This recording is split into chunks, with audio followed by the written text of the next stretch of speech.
அப்புறம் இந்த மாதிரி ஒரு ரிதம் வரும். அப்போ அந்த பாட்டு கொஞ்சம் கொஞ்சமாக இம்ப்ரூவ் ஆகும். அந்த பாட்டு இசைஞானி இளையராஜா வந்து உங்களுக்கு பல அற்புதமான பாட்டுகளை கொடுத்து உங்களுக்கு மிருதம் வாசிக்க சொல்லியிருக்காரு, தவுள் வாசிக்க சொல்லியிருக்காரு. அதுலேருந்தே நம்மளுடைய ட்ராவல் அப்போ கிட்டத்தட்ட எத்தனை வருஷமாக வாசிக்கிறீங்க நீங்கள்? நான் ஒரு 50 வருஷம் 40 வருஷம் 45 வருஷமாக வாசிச்சிட்ருக்கேன். 45 வருஷமாக.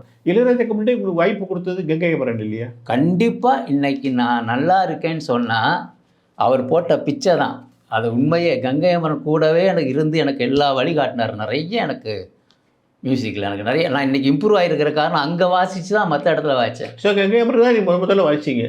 இல்லை முதல்ல இருந்தே நான் உங்களோட கச்சேரி குரூப்ல இருந்தே வாசிச்சிட்ருக்கேன். யார் குரூப்பில்? கங்கை அமரன் குரூப்பில். ராஜா சார் குரூப்லேயே வாசிச்சிருக்கேன். கிட்டார் சதானந்தம் அவர்களோட கல்யாணத்துக்கு கூட நாங்கள் ராஜா சார் கீபோர்டு வாய்ச்சார், நான் காங்கோட் ட்ரம், அந்த மாதிரி நிறையா அமர் கிட்டாரு அந்த மாதிரி தான் வச்சுட்டு இருந்தார். சரி, நீங்கள் ராஜாவுக்கு வாய்ச்ச முதல் பாட்டு எது ஞாபகம் இருக்கா? ராஜா சாருக்கு முதல் பாட்டுனா நான் காங்கோ ட்ரம் தான் முதல் பாட்டு வாய்ச்சேன். ஆமாம், ட்ரிபிள் காங்கோ தான். அப்போ முதல்ல ட்ரிபிள் காங்கோ தான் வாய்ச்சிட்டு இருந்தேன்.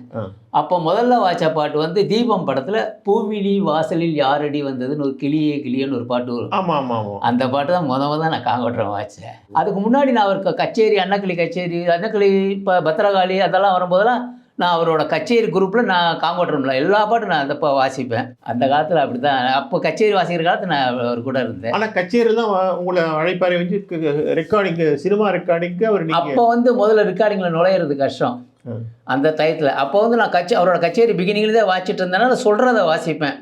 ஆனால் வெளி ரெக்கார்டிங்லாம் நான் வாசிச்சுட்டு இருந்தேன். வெளியில் முதல் டிஎம் சவுந்தரராஜன் அவரோட ரெக்கார்டிங்கில் வாச்சேன். ஹெச்எம்பி ரெக்கார்டிங் அப்போ இருந்தது. சரி. அப்போ தபேலா அம்பி சரலான்னு இருந்தார்.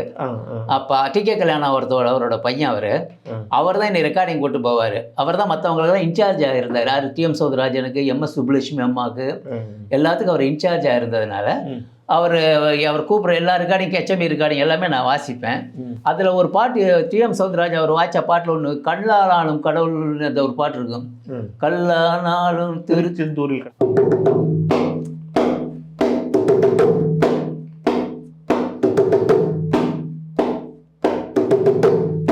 அப்படி இந்த மாதிரி ஒரு ரிதம் வரும். அப்போ அந்த பாட்டு கொஞ்சம் கொஞ்சமாக இம்ப்ரூவ் ஆகும் அந்த பாட்டு.